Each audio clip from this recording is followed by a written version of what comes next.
Guys, आज जो Canada से बिगेस्ट अपडेट आया है वो कि स्टूडेंट्स जो हैं वो जिन्होंने आइल्स किया हुआ है वो पहले एसटीएस से अप्लाई करते थे और बहुत से दूसरे जो इंग्लिश लैंग्वेज टेस्ट थे उनके द्वारा जो है नॉन एसटीएस से अप्लाई होता था।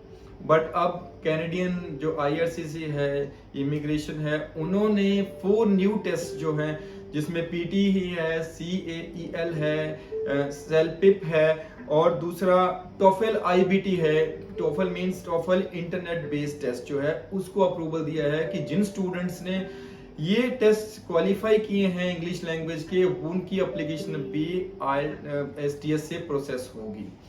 पर उन्होंने कुछ क्राइटेरिया दिया है कि कौन सा टेस्ट में कितने पॉइंट्स या कितने मार्क्स होने चाहिए, कितना लेवल उस इंग्लिश लैंग्वेज टेस्ट का होना चाहिए, वो सारा का सारा उन्होंने दिया है। अगर मैं सेलपिप जनरल की बात करूं तो उसमें CLB 7 चाहिए स्टूडेंट को एसटीएस से अपनी फाइल प्रोसेस करने के लिए। अगर CAEL और PTE की बात करें तो उसमें मिनिमम ओवरऑल 60 चाहिए, नॉट लेस देन 54। जैसा कि आपको पता है होगा ही कि पहले भी जो है जब अप्लाई हम नॉन एसटीएस से करते थे तो हर एक स्टूडेंट जो पीटी करता था उसकी एप्लीकेशन है, जिन स्टूडेंट्स ने अब 60 मार्क्स लिए होते थे या पॉइंट्स कह लो आउट ऑफ 90, उनका वीजा आने के चांसेस ज्यादा होते हैं। जिनका बिलो 60 होता था उनका वीजा आने के चांसेस बहुत कम होते हैं। बट अब ऐसा है कि हर एक स्टूडेंट, जिस स्टूडेंट का ओवरऑल स्कोर जो है वो 60 होगा, वो स्टूडेंट अपना फाइल जो है एसटीएस प्रोसेस से प्रोसेस करवा सकते हैं। और तीसरी बात टोफल आईबीटीएस, आपको पता है कि 120 का टोटल स्कोर होता है टोफल आईबीटीएस का, और उसमें से मिनिमम स्कोर स्टूडेंट को 83 लेना होगा इंक्लूडिंग ऑल द कंपोनेंट्स। जैसे कि आपको 30 ईच का हर एक मॉड्यूल होता है या कंपोनेंट कह लीजिए, तो हर एक में जो टोटल एग्रीगेट बनेगा वो उसको 83 स्कोर आईबीटी टोफल आईबीटी में लेना होगा।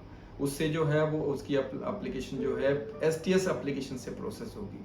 ये बहुत गुड न्यूज़ है, इससे very we can say big news है ये हमारे लिए, हम सब के लिए, उन स्टूडेंट्स के लिए जो स्ट्रगल करते थे, कई बार आइल्स में स्कोर नहीं कर पाते थे और वो पीटी करते थे, उनके लिए ऑप्शंस कम हो जाती थी या फिर वो अपना फाइल जो है नॉन एसटीएस से प्रोसेस कराते थे। अब जिन स्टूडेंट्स का स्कोर जो है वो 60 अब पीटी में होगा या टॉफल में 83 होगा, वो आराम से अपनी एप्लीकेशंस जो है एसटीएस की एप्लीकेशन के थ्रू प्रोसेस के थ्रू प्रोसेस करा सकते हैं। और आपको पता ही होगा कि एसटीएस से जो है जो टोटल प्रोसेसिंग टाइम है वो बहुत कम होता है। उसका जो प्रोसेसिंग टाइम है वो 20 डेज से 30 डेज के बीच में वीज़ा अप्रूवल होने के चांसेस होते हैं। फास्ट प्रोसेसिंग है। पहले भी एसटीएस में ऐसे होता था, विद इन 10 डेज 15 डेज में वीज़ा अप्रूव हो जाते थे। पर आजकल जो पीछे जैसे क्या हो रहा था कि एप्लीकेशंस ज़्यादा होने की वजह से जो है वो टाइम बढ़ गया था। अब वो टाइम दोबारा रिड्यूस हो गया है, वो 15 डेज 20 डेज पे ही एसटीएस एप्लीकेशंस का डिसीजन आ रहा है। एंड आपने देखा ही होगा कि आजकल बहुत वीज़ाज अप्रूव हो रहे हैं कनाडा के लिए। तो ये गोल्डन अपॉर्चुनिटी है हर एक स्टूडेंट के लिए, आप सबके लिए, जिन्होंने आइल्स किया है, अब पीटी किया है, टॉफल किया है, CAEL किया है या सेलपिप जनरल किया है, वो सारे अपनी एप्लीकेशन एसटीएस से अप्लाई करवा सकते हैं। ये अब बहुत अच्छा है, हम सब के लिए एक गुड न्यूज़ है। पहले बहुत टेंशन होता था कि यार किसी स्टूडेंट का आइल्स में 5.5 रह जाता था, वो स्ट्रगल करता था, 2 बार 3 बार अप्लाई करता था। पर अब ऐसा नहीं है। अगर आपका आइल्स में स्कोर नहीं आ रहा है, you go for TOEFL, you go for PTE as well, तो उनमें अपना स्कोर लीजिए और अपनी एप्लीकेशन एसटीएस से अपना अप्लाई करवाइए और अपना जो वीज़ा अप्रूव करवाइए। आपको पता ही होगा कि हम being a consultant, I Rajesh Sharma from global Sydney group, हम वीज़ा प्रोसेस करते हैं कनाडा का। We are expert in Canada study visa applications.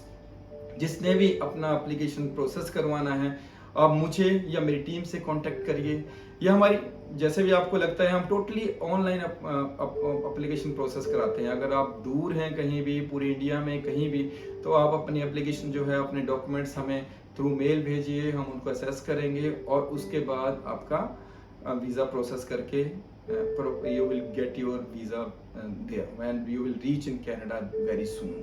With this guys, thank you very much, best of luck.